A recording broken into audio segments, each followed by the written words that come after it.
and welcome to the Alchemists Inkwell. This is your spiritual podcast for grounded people. I'm Emily. And I'm KristaLyn, and we are really good with technology. The reason we know we're really good with technology is because we just set up this platform that we use for the podcast to also be able to live stream. Because you guys, I'm going to announce it right away at the beginning. We've already talked about it a little bit. Starting next Friday, which is September 5th, we are going to be doing the Alchemists Ink Spill live broadcasts on Fridays. And so you'll be able to join us live on YouTube, on Instagram, and hopefully also on TikTok. We're going to try to make that happen. If you're like, hey, I want to make sure, join the YouTube, subscribe to the YouTube, because we for sure will be able to do it there. That is our backup plan. So if you are there, you will not miss it. Yeah. It's going to be super fun. Basically, we really wanted to do kind of like a live morning show once a week, just to chat through some of the stuff happening in the spiritual community. If there is stuff that we've seen that week on socials and stuff, to just kind of ink spill, right? Like the same way you'd spill tea, we're just going to spill ink, and we're just going to talk about magic and the things going on in the world and hang out with you guys. You can ask questions because it's a live, so we'll see your comments and your questions. Ideally, we will anyway. We are experimenting, and this is a beautiful moment to talk about the importance of getting really comfortable with things failing in different ways. So just going to talk about that really briefly up front, so that when you join, if things are going absolutely sideways, please know that we are comfortable with our technology skills failing, and that will be okay. We will make it happen in some way. But yeah, Instagram and YouTube and TikTok, we should all of those things will be live on Friday mornings, depend if you're on the West Coast, and early afternoon if you're on the East Coast. At what time are we doing it at? I think it's at 1 p.m. So you're 10 a.m. I'm gonna look at it. Is it? I think it is. Or is it? Yes. It's at 10 a.m. 10 a.m. Pacific, 1 p.m. Eastern. As many Fridays as we can. We will be doing a live show for you guys. Yeah. So please come join us. Mark your calendars. Hop on.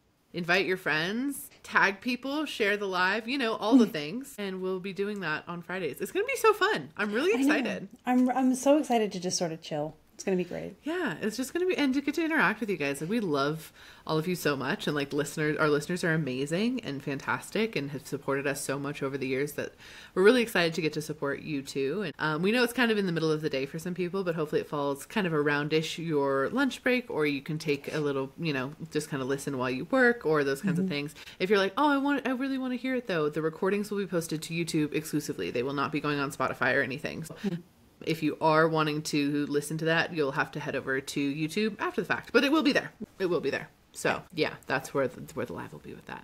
I'm excited. It's going to be really fun.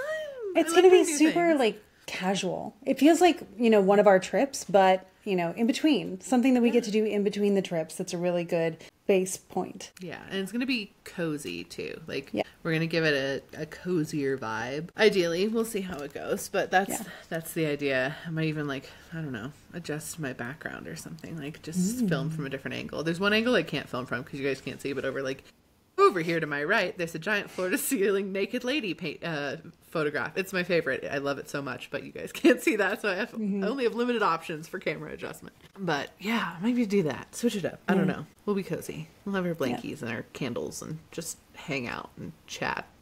Yeah, it'll be great. Yeah. Anyway. Well, I love it too, because you and I both do things at the beginning of the week that sort of set the tones and make some mild predictions, at least, of what's coming. And then at the end of the week, we'll be able to be like, hey, so here's what actually happened. Right. And, compare, contrast, hone in our skills and see how other people experienced it. Because here's the fun thing about predictions, you guys. We can archetypally predict, like, it feels like this. Infamous one was in 2020. I felt like the Saturn-Pluto conjunction felt like a sneeze. And it turned out that 2020 was very much like a sneeze, but not the way I expected it to be. And so the predictions can be there symbolically and archetypally, and other people are going to experience it within the archetype, but uniquely different. And so we'll get to hear from you how you experienced it, which will be fun. Also, on that note, we are going to be changing the day the podcast comes out. Yes. So instead of it coming out on Thursdays, starting September 8th, it's going to come out on Mondays. So you'll have Wow, and we got a little ding for that too. I heard your phone. It's a good idea. So we're going to actually be able to give you predictions and energy of the week of Monday to Monday. So we're starting to do that. So the podcast will come out on Mondays. The live show will come out on Fridays. So we're going to kind of be bookending the week. Look Yay. at that. Which, by the way, today's a bookend episode. So It is a bookend episode. But yeah, so we're going to we're just expanding the podcast and doing a lot more. And also just like, thank you guys so much again for your listenership and anything you're watching us on. If you could download the episode or like the show or leave a comment. We always ask you to comment your favorite emoji, which by the way, like commenting your emoji of like what the episode like represented to you or how it felt or whatever is so much fun for us to read. Like we go through the comments, we're like, this is great. So like, please know your comments are seen. Like we see them and we love them. We think that they're great. So we're not just doing it to like fluff up our own selves. We like very much enjoy your emoji, feeling and reaction to the show. It's really fun. So please do that. Continue to do that.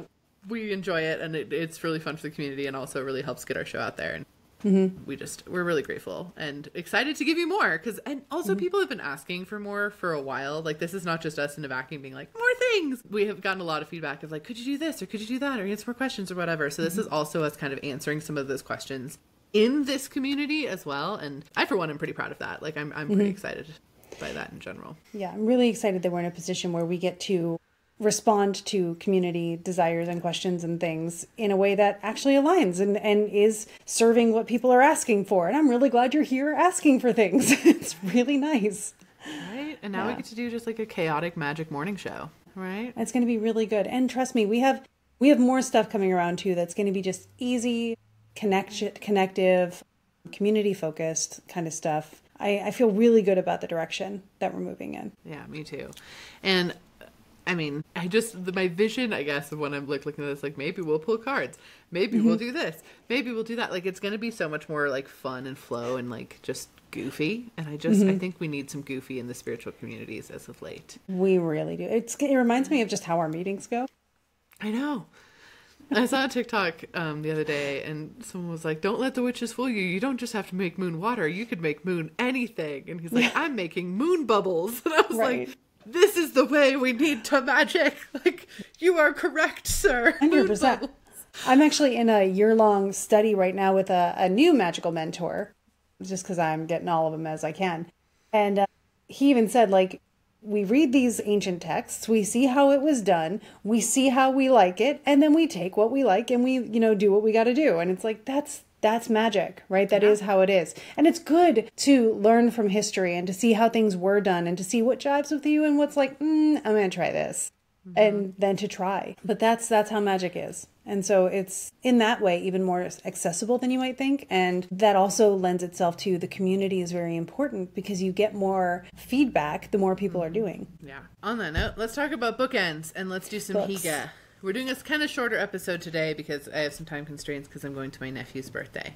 Yay. So he's turning, I don't know. I have a lot of nephews and nieces. They're all the same age too. I have like a bunch and they're all relatively similar, the same age to each other. Anyway, I'm like, how old is he turning? Anyway, that's why we're doing it. So we're just carrying it along. Krista, do you want to talk about what you read first? Yes. So I started the month attempting to read Stories of the Saints for our Deity Academy Abrahamic Pantheon call.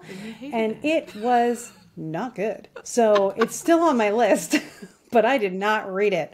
It was like in there and then like, this saint, they tried to tell him to do this and he would not back down. And I'm like, actually, they were trying to save his life and he was just being extraordinarily like extra unnecessarily. So like having read the history and then reading this dialogue, I messaged him immediately. And I was like, this is not a good resource for the people who are joining the call. We need to find better resources. And we did. And it went really well, by the way, which is fantastic. So after that, I was really like, fun demons. And Jesus spoke. He had to be like held up to do it because everybody was so tall. But hey, it was actually really funny because all of the like saints and angels and Jesus and all of that energy was with Krista. And over here, I just like my entire room was filled with all of these demons, couple fallen angels, but like like so many demons were in my space. I was like, hello, by the way, they're super fun. They're a total vibe. I'm not scared of them. I enjoy them thoroughly. But it was definitely an experience. Yeah. Well, and then the funny thing about that was like, I invited, because I've worked with them before. So I've worked with angels and demons and all the things and like total categories that don't actually exist that we've given. Right. And so I was like, does anybody from the demon side want to come in? And they were like, nope, we're all with Emily. And I was like, okay. And apparently you invited some angels if they wanted to. And they were all over here. No, it was just absolute chaotic, weird energy in my space for the entirety of that call. It was great. We can do a whole angels and demon episode. We'll do that later. That'd be fun. That'd be fun. Anyway, continue. Yeah. You tried Sorry. So the next thing I did on your recommendation was Dungeon Crawler Carl. I read the first book in that. I admit when you first talked about it, I was really worried that I wasn't going to like Donut. I thought Donut was kind of going to end up being annoying somehow. No. Perfectly executed. Gosh, Donut dang it, is Donut. spectacular. But yeah, so I really liked it. I haven't moved on to the rest of the series yet because I know it's a long haul, so I'm going to pace myself. And my ADHD was like, we need different things for a little bit. So after that, by the way, it was amazing. I'm also trying to let Dan catch up because I know he's going to love it. It's so good. Yeah, I am currently reading The Sun-Blessed Prince, which is book one of a duology, which is like there are people who can give life and there are people who can give death. And, you know, in this whole sort of medieval-ish kind of setting, it's not really, but it feels that way. There are kingdoms and stuff like that. So I'm really enjoying the way that they have that lined up. It is easy to multitask during this book and then lose track of the book. You know, like some audiobooks just do not hold my attention, even though I feel like if I were reading this in book form or on a e-reader or something, I'd probably pay better attention. Yeah. So I kind of recommend actually reading the book for this one because the concept is great. From what I'm following, the story is pretty good. But I do find myself drifting off into multitasking, listening to the audiobook. So it's one of those things. And then in nonfiction land, I'm doing a lot of reading right now. I'm doing divination, omens, and something or other that we're doing for our book club. I forget what it was, but it's by the Bodleian Library, which was really cool, based on one of their exhibitions. And so it's a book on like the history of divination and different omens and different like signs that have happened and how that's worked over history and how integrated it was or how underground it had to be. It's really fascinating. Easy read, tons of pictures, like short chapters. I've been enjoying it thoroughly. That sounds awesome. I would love Yeah. that. Yeah. I'm a big like omens. I love omens in history and to like see how they work. Like that's, I don't know, like one of those like side little happy passions forever. So I'd be down. It's cool. Yeah. Well, and because I'm doing research for my book, this is contributing to it so well because I'm also reading about Babylonian astrology, which, spoiler, is going to be a huge concept in my book. And so I'm reading about Babylonian lore, the mythos, still the Babylonian religion or Mesopotamian religion book. It is such a slog, but it's got such gems in there if you can get past this guy's clear ego. So, like, he's educated, but he thinks he's the most educated. So it's like, I'm trying to get what you're saying out of it. I've been trying to read this book for a year. I'm almost done. And then finally, I'm reading the 3 books of occult philosophy by Agrippa. And I'm reading a book on primary directions in astrology by a gentleman from Bulgaria. And it's going really well. Amazing. Yeah, I have a lot of reading. You're knocking them out. You're knocking them out. I guess I'll start with my nonfiction. I read a good chunk of the lesser Key of Solomon. What? Key of Solomon. You're perfect. Lesser Key of Solomon. Key of Solomon. Yep. I read a good chunk of that. Again, it's about demons, so shocker there. Yep.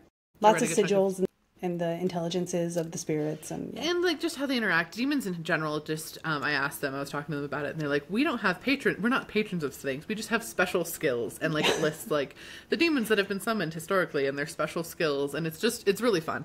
I mean, I don't think other people would describe it as really fun. I think it's really fun. I think it's fun. This is a joy. Yeah. It's so funny just a really quick side note on that. I've thought a lot about like people who present themselves as like demonologists or people who work with a lot of demons. Not always, but most of the time are like trying to go very edgy and dark or like, this is what happens if you summon an infernal and blah, blah, blah. And I'm over here like, you can help me find treasure? Like this is great. And that's the thing. Like, can I just, one quick aside, by the way, necromancy was originally like summoning demons for the purposes of finding lost and stolen and like robbed things or murderers. And it was done by church clerics. Yeah. Yeah, it was a thing. Insert your very valid assumptions here. Yeah, totally. Met a demon who assigns familiars. He can give you a familiar. Mm-hmm. He makes no promises of whether that familiar will be in spirit or in flesh. You just get to ask and leave an offering, and a familiar will come. Maybe you will find a duck. Maybe you'll all of a sudden wake up and have a big spirit bear. Who knows? So, I mean, it's chaotic, neutral, and it's so fun. Anyway, so I really was getting into that. I read a good chunk of that. I'm also starting to dive into, the book is called Nero, to start writing the second book in my duology, which a good chunk of it's already written, but I need more of the Nero part of it, and that's for my Locusta duology. If you're like, what's going on with Locusta book 1? I will tell you later. I promise. It's going really well. But be hype, and if you want to share in the YouTube comments how hype you are, that would help my life a lot right now, especially right now. Comment that on any of my TikToks, any of my Instagram, anything. Just comment how stoked you are for my book. Like, it would be a favor to me. I mean that with my whole chest. I would love it and appreciate it so very much. Truly, if you could do that, thank you. Anyway, it's coming though.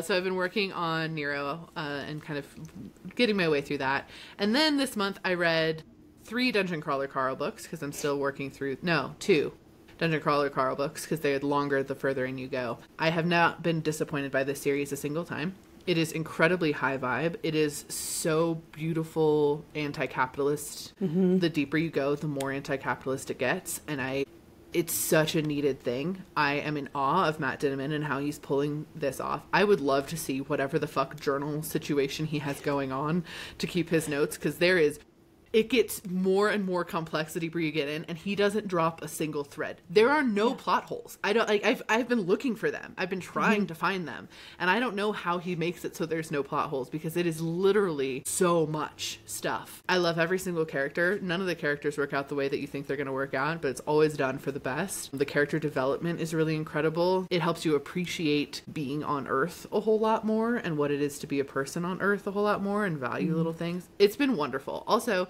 the audiobook gets more and more complex, and the narrator is so good. There's one character, I'm not going to spoil who he is necessarily, but he kind of changes shape, changes form each floor, and the book narrator manages to keep his voice the same while also changing it enough to match the new shape that he's in. And that is such different skill level. It's so impressive. Anyway, that's been my fiction reads. I'm on the last one that's available though. The next one's not going to come out until, I don't think it's not coming out till next year. I don't think we have an official date on that either. And I'm going to have a hard time waiting for that, but I will wait because it's so good, but I will be sad. I will miss Donut so significantly. Oh my gosh, Donut. Princess Donut, LeChonk is the best. She's so good. There's so much depth to Donut. There's so much more depth to that character than any cat has a right to have. Yeah. She is a Persian cat. That's it. Just a fluffy Persian cat. Award-winning Persian cat. She has a very long title. It's great. It's so good, guys. Just people are sleeping. Not people. I think a lot of the book talk and fantasy community are sleeping on this, because it's simultaneously a dystopian, a fantasy, and a science fiction all in one. And a lit RPG. And a lit RPG. And a really good lit RPG. The best example of lit RPG I've ever seen. Ever. And it's all combined into one. And I think because of that, it's hard for people to just describe it in a quick little way. So, I haven't seen a lot of TikToks about it. I basically haven't seen any TikToks about it. I haven't seen a lot of, stuff on YouTube about it, etc. I know it's a very popular book series. I know that. He has a redonkulous amount of patrons and those types of things. And I know it went from a self-published to getting picked up by Penguin Random House and published traditionally. But I really feel like the TikTok book talk gram space could really pick it up, and so anyway, it's amazing. You should read it. That's what I'm reading. But anyway, I'm in the last one, and I'm like, I don't want it to end. It's not ending. There's still 3 more that just haven't been written yet, but I don't want it to end. But yeah, that's what I've read this month. Which has taken up all my reading space, really. As it should. I mean, it is an encompassing book. It's one of those that you still think about even when you're not reading it, which is fun. It's gotten me through this very tumultuous summer, honestly. I don't know what I would have done. I would have been fine, but it would have been uncomfortable. Uncomfortable. It's better for having Carl. It's so much better. I also really like Carl, the main character. Really enjoy him. Yeah. At first I thought I wasn't going to because he's like a military guy, and that's kind of how it's introduced. And as it goes, he like repeatedly is like, I'm not a military guy. Like, this is not like, it's just like you realize how much he's just not. He just likes to build things. Anyway, it's cool. Yeah. I like that the audiobook narrator kind of sounds like Kronk. Okay. No. In a later book, listen to this. Where did you go? I'm right That here. was weird. I was just looking for questions and I lost you for a second. In a later book, his dad is played by Kronk. Yes, I knew it. Patrick Warburton plays his dad later on. And it's so worth it. It's so good. It's so good. It makes... For anybody wondering, it's narrated by Jeff Hayes, if you wanted to look that up. So it's not of the Warburton family, because Patrick Warburton's son does voice act.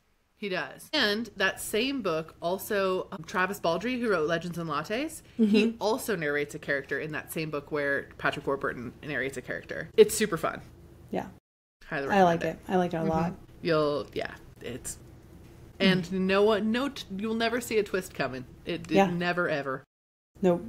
Okay. I'm trying to find our previous questions from our last episode. Don't think I have any. And if I were to look, I'd have to type, which is really loud in this platform, so I'm not going to do it. Yeah, don't do that. Well, let's see. But I have the cards. Bookends. Like, you can hear me shuffling cards beneath my desk. Come on. We're almost there, guys. Almost there. I had it pulled up and then it reloaded the whole thing because of course it did. Because why would it not? Yeah. There we go. All right, I have some Hygge questions. Let's see here. All right, ready? Mm-hmm. Hygge question number 1 from Liz in Patreon. Yay, Hello, Liz. Have you ever seen people you know while dreaming or astral projecting? Have you received important messages from said people? Oh, hello, phone. Don't do that. I have. I have seen many people while dreaming and astral projecting. And I typically get messages, but for not me when I do that. Like if it's someone I know that is giving me a message in astral projection or in dreaming, it's usually for the messages for somebody else. Like I've gotten from my grandpa, I've gotten one from my mom. Like for example, like it's not typically my stuff because it's a lot easier to give me a message for me. You can just pop in on any given moment of any given day and I'd be like, oh, what's up? What do you want? And like, then I get a message. But when it's for other people, I think without them being there to consent, that like dream is like the work through where they're like, hey, could you tell them this when you see them next? Or this is going to happen. Oh, that's something that happened. That's a fun thing. The first time, not the first time, but one of the most significant times when I did see someone I knew in a dream that gave me a message for me, I was in high school, and this was right after a friend of mine had passed, not right after, a couple months after a friend of mine had passed away, and I had a dream, and she was in the dream, and she was like talking to me in the dream, and then she like led me up to the stairs, and then she was in the bed, and then I was in the bed, and then it was like a hospital bed, and then I was like giving birth, and I was like, what the fuck, that was super weird, and then I gave birth really shortly after that without realizing I was pregnant. So there's that. Yeah. That is one that I had. There's my little antidote. It was a trippy experience at the time. I was like 17. Yeah, I can imagine. That's a lot. Yep. Different vein, but as much as I can relate in that vein, I found Jack Jack in a dream. Oh, yeah, you did. I did. Yeah. Jack Jack came to me in a dream. And then the next day I learned about his existence and I was like, do not let anybody else take that dog. That's my dog. I'm coming for him tomorrow.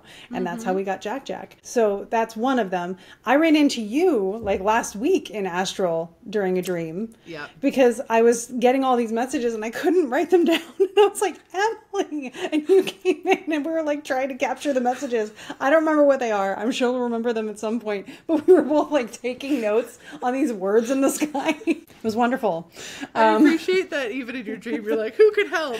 I would have called you though too, so like it's guaranteed that would have been the same reaction, like Krista, come write this down with me. I encounter, oddly enough, most of who I encounter in dreams right now, and it makes sense if you know my life story at the moment, so you'll understand this. My dad. I run into my dad in dreams a lot these days. And then in astral, just in and of itself, I don't know, usually what I find is in these dreams or in astral, to your point, I'm doing some kind of a work that I have to do in a higher self capacity that isn't the same as what I would do in my waking life. And so like, again, seeing messages and stuff that I'm slowly remembering, which is good.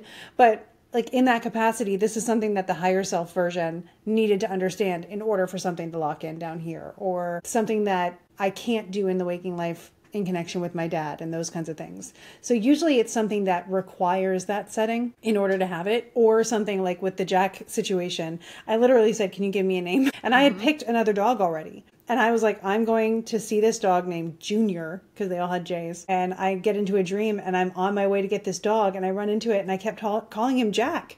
And even in the dream, I was like, the dog's name is Junior. So like there was some kind of an awareness.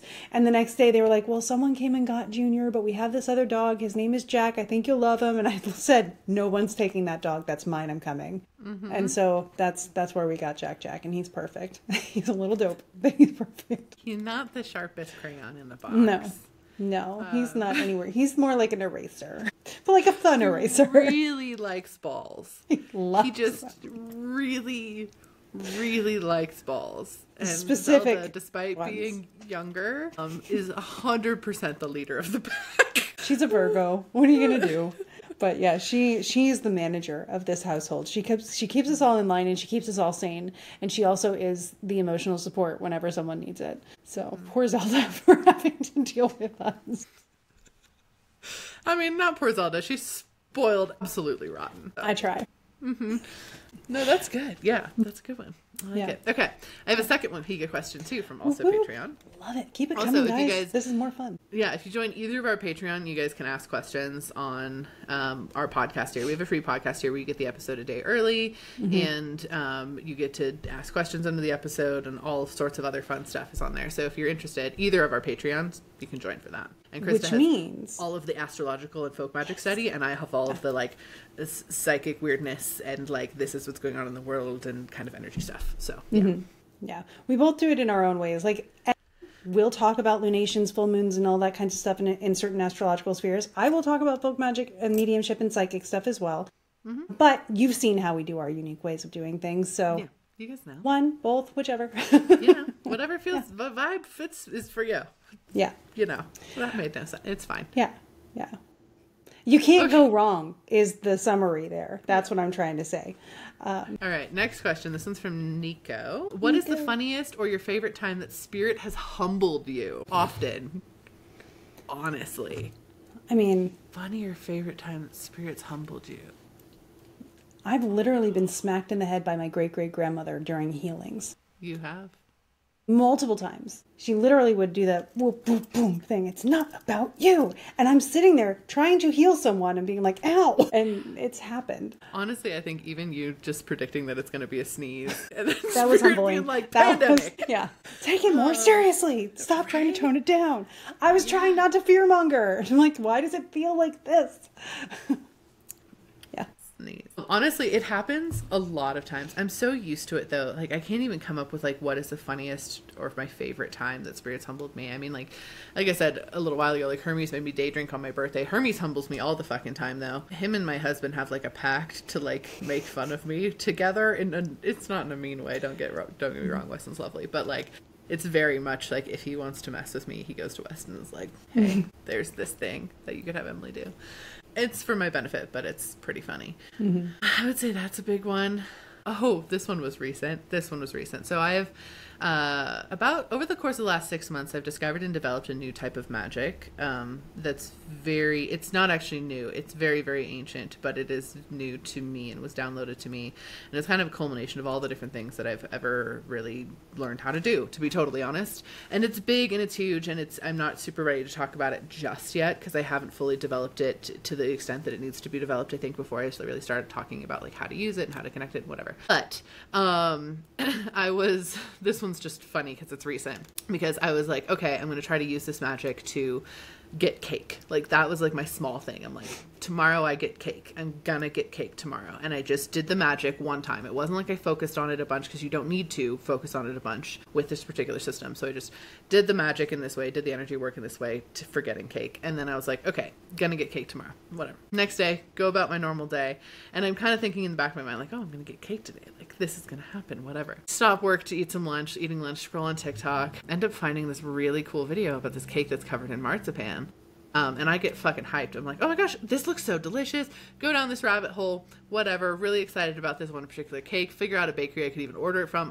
I love marzipan. So like, That's why this is occurring. Stuff, yeah. I was like, that sounds delicious, whatever. I did not connect those dots at all, by the way, that was like cake, and cake did not, no connection to me. I was just like, ooh, fun. Continue the rest of my day still expecting to like receive cake from like my husband or to have someone to bring it over. And then by the time I'm like brushing my teeth, and I was like, man, I didn't get cake. And my guides were like, we sent you this video that you spent 20 minutes investigating. No, you did not get physical cake, but you very much got cake. Yeah, you didn't eat cake.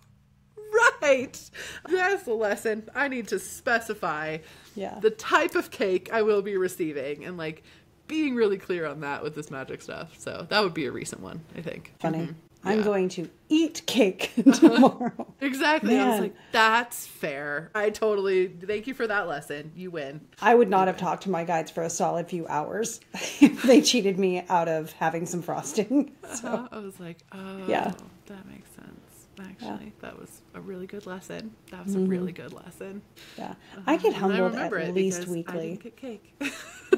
Yeah, it happens. All right, do you want to pull a card? Yeah, let's. A Hygge card. Also, it's not bad if you get humbled by your guides. No. It's specificity. It helps you learn how to be better at what you're doing. So it's really fun. Yeah, I mean, I think the favorite time I got humbled by my guides on that note is I was really trying to tune in to see if serial killers had spirit guides. And I was like really diving into that space for a while because I was really having a hard time reconciling like all the evil in the world, and also the evil that had been done to me personally. Like, for those of you who don't know, I'm a domestic abuse and like sexual assault survivor. So like there's shit there, right? And so like I was having a hard time reconciling like, what do you mean every person has spirit guides? There's no way. And so I was like trying to basically like quiz spirit and be like, does that person have guides? Does that person have guides? Whatever. And yes, the answer is every person does have spirit guides, and they do help that person on their particular journey. And I was really upset about that. Like really upset about that. And immediately spirit came in and was like, the world doesn't operate off of your sense of morality, Emily. Mm-hmm. And I was like, well, fuck you. But also, you're right. Ouch. Yeah. And so I think that's my favorite time. I think about that one the most. Do you remember often, what year that was? Helps a lot. Huh? Do you remember what year that was? Because I was learning the same lesson in about 20... Was it 18 maybe? No. I was learning it. When was I doing my theta? I think it was probably 2016, if I have to think, like, because I think I was still working corporate, so. It would have been like 2012 for me, when I was going through my theta certification, and we all kind of talked about it. Yeah. And so I was just wondering how that alignment worked. Yeah. It's insane. I think it was 2016. Yeah. I realized the other day that I've been doing this full time for 7 years. I was like, isn't that cool though? Yeah, that's like, wild. I've done professional reading since I was like 15 years old, which is at this time 18 years ago. So like I've done that forever. So for me, I'm like, okay. And when I say professional, like I've been doing readings for exchange for money since that time, like very comfortable in the psychic space, and then doing it for clients, even on the side part-time and casually for friends, and hosting little workshops and things like that. I was a phone psychic for a while for all this time. But then my dad was saying, he's like, oh, how long have you been full-time at this again? Because he was like working on something really morbid. I would love to know where my dad's Pluto is, because he just loves death. But I was like, I started in 2018. Holy shit, that's almost 8 years ago. That's crazy. And you're crushing it. Thanks. So are you? Thanks. I've only been full-time since 2020, but I've been doing it like I was the potluck psychic gallery reader. And like I got held up on phone calls for 2 hours when I was doing it by phone, not like in a professional capacity, but in an exchange capacity. So it was like as needed kind of exchange. But that was more through like people who were ashamed to bring it up at church, and then kept me on the phone for 2 hours to try to make sure the church was lying about where their loved one ended up. And it's like, okay, I'll talk to them. That humbled me a lot though. I learned a lot in there that inevitably led me to separating from the organized church, because of what I was hearing from these loved ones that I would not have said on my own. So it was really helpful. I had a lot of growing to do in that space, and I did it. I continue, but I did it. Yeah. All right. Okay. Hygge card. What quality do you appreciate the most in a friend? Oh, I know. Oh, that's so sweet. What a nice question. I think I'm going to say compassion. I also really like humor, though. So that's another kind of part of that. That's the only reason we're friends. I'm kidding. Obviously. There's so many reasons. I think like universal compassion, and not like hatred discovered by like disguised as compassion, but like compassion for themselves, compassion for others. Like I think that's such like an important and core trait. And I think any friendship, if you have compassion genuinely for both yourself and the other person, that can survive most things, and it can be a guiding light. Like, that's even more important to me than like trust or like these things, because I think the core of that would just be like being that kind, compassionate kind of on both sides. So I would say probably that. So you explained exactly what I would have said, but I was going to call it like a sort of emotional maturity and intelligence, where, you know, like two human beings come in knowing some days are going to be good and some days are going to be harder, and they can appreciate the person either way. And they can do that across the board, and like working on themselves, being compassionate toward themselves, the whole thing that you just said. Yeah. I will say another thing I do have with friendships is also just someone who's, I really value when I am surrounded by people who are similarly embracing life, I guess is the way that I'm going to put it. Like, if someone, I've had friends in the past where every time we got together or something, they would just say the same things they said 6 months ago again, of like the same place they were still stuck, in the same place like they're still having resistance. And that was like really, really hard for me personally, as someone who like voraciously devours development of self and like growth and those types of things. I think that is one thing that I end up struggling with in like friendship dynamics. So having just a connection of like wanting to engage in life and participate in whatever, like it doesn't have to be huge, but just like a desire to participate in life and grow and change and move forward is like super important too. Yeah. Well, it's like why I love the community that we have somehow grown around us, because it's people who are doing work on themselves, but not because they have to, or they're in a bad place or whatever, but they're just so willing to engage with everything life has to offer, and they're open to it, and they want to grow into their most self-actualized higher self, whatever you want to call it. Like, we're just all living it and appreciating the existence that we have for while we're here in this whole thing. And there's this unconditional acceptance between people in that space, because like, again, I had a lot of learning to do. It means that I now know I am in no place to judge anybody. And I love that. I love being in that place, because just being able to witness someone, be there for someone, be there on their journey with them, as long as they're also on their journey, is really helpful. I have had to walk away from friendships where, even this week, it's this person's birthday. I'm going to say happy birthday to them, ask them how they're going. And I know it's going to be the same as it's been since 2019. And then we're not going to talk again until the next person's birthday. And it breaks my heart. But I also cannot just sit in someone else's quicksand. Yeah. Very similar with friends. It's just hard for me, especially because, and I think this is something that many of you have also realized, once you get into more spiritual stuff, you have tools. You have tools to change things. You have tools to move forward through things. You have tools to release blocks. Does that mean it's perfect? Absolutely not. It's messy as shit. But you have still tools. And when I'm like sitting here, like, I have all the tools. I could tell you what to do. I could give you all of these tools that you could use. I won't do it for you, but like, here's all these tools. And then they're like, no, I'm just going to sit here. I'm like, okay. Well, and that's like, you know, earlier this year, I've talked about it a bunch. I had a really hard time never going back to those 6 months of my life, ever. But every single day, I like peeled myself off the kitchen floor and was like, okay, you know what to do. Just do the thing. And I got to the other side of it. I'm feeling so much better now. I'm actually glad it happened. May it never return, but I'm glad it happened. That's the other thing. Like, I was talking on my live this morning about like bad things happen. And someone was saying, like, if you have a Saturn retrograde, are you condemned to not having success in life? And it's like, well, no, it may come later, and you may have some things you have to go through first. And there may be other ways you find success, whatever. But it's also partly about your chart and partly about your attitude. If you can say, okay, I see that I'm in this thing right now, but I can make the most of a situation and I can still build with this, nothing's ever going to hold you back. I don't care what your chart looks like. And that's 90% of what I do in a consultation, is look at the chart with you, see what your goals are, and find out how we can do it no matter what. And, you know, align goals in a way that's going to feel actually aligned. But if someone lets themselves be held back by whatever kind of definition someone may have put on them, or some other thing that ultimately may become an excuse for them to not have to change, it's one of my biggest things. It's like, I used to hate change. I couldn't even handle my mom cutting her hair. I would cry. And now I'm like, change everything. Please, just, if it's not changing, I'm bored. Like, if it's not, we don't want things to stay the same. We don't. Look at the world around you. Do you want this? And if not, change is good. And I think this is really important to remember as we come into eclipse season. One of the things I've been channeling on it as I've been looking at it is we have to decide that change is in our favor. And that's interesting. I appreciate that. All right. One last one. Sure. Okay.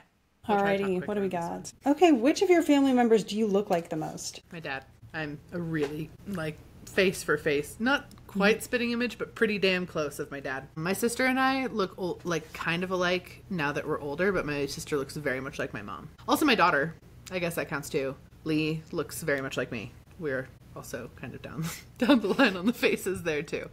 So yeah, that's my dad. What about you? Every time I'm with one of my parents, someone used to comment that I looked like the other parent. So I must look like both of them. But I've noticed, like, when I get a haircut, I look like my brother. I was just going to say, I don't think you look like either of your parents strongly. Yeah. Like, I've met both your parents a couple times. Yes, you have. Yeah. And I don't think you look really significantly like one or the other, to be totally honest. Your brother makes sense. I haven't met him. I'm like just an actual amalgamation of, like, if 50-50 had a face, that's what I ended up with. I do look a lot like my brother. My brother looks a lot like my dad, but I don't look like the spitting image of my dad. Yeah. So, there's enough of my mom in there to shift that a little bit. But I'll look in the mirror sometimes. I swear my nephew looks just like my brother did when he was younger. And because Christy, my brother's wife, also looks similar to our family, like their daughter looks a lot like I did when I was a baby. So when I get a haircut, especially when it's really short, I see my nephew in the mirror, which is really weird. But so I think in my family, I look the most like my nephew. That's really funny. That's cute. That's very cute. Yeah. My Lee also looks very much like my sister. So much. And that's how, like, because I don't look at Lee's face and see my face. I look at Lee's face and see my sister's face. But for a long time I was like, me and my sister don't look anything alike. And then when I put us next to each other as, like, adults, I'm like, actually we look a lot alike. Like a lot alike. She has kind of a different, like, body type and stuff than I. So we're different in that capacity, but our, like, faces look very, very similar. And so I see my daughter's face on her, but I know that everyone else sees my daughter's face on me, So yeah, it's so, like, my brother doesn't think he looks like my dad. No one in my family thinks Sean looks like my dad, but you put a picture of dad from when he was Sean's age there, and it's the same picture. So yeah, it's so interesting. Genetics are a trip.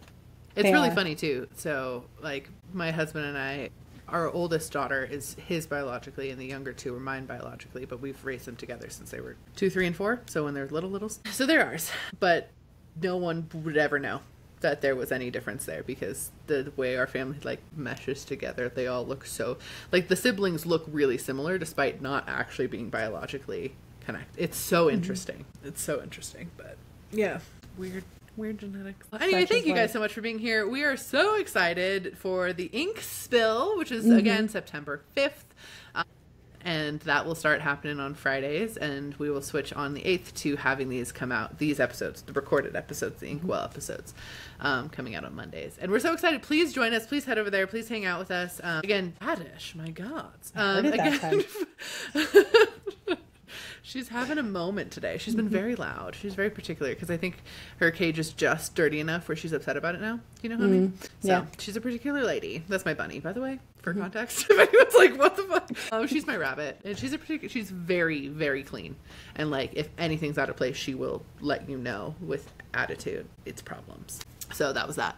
Anyway, please come hang out with us. You can YouTube, TikTok, Instagram, follow us on any of those places, or all of them. We would love to follow all of them. Yeah, and then you can pick a spot to join the live stream from, and we will be on that together. And it's gonna be so much fun. It's gonna be a morning show. We're gonna be cozy. I'll probably have snacks. I don't know. And it's just gonna be hanging out time.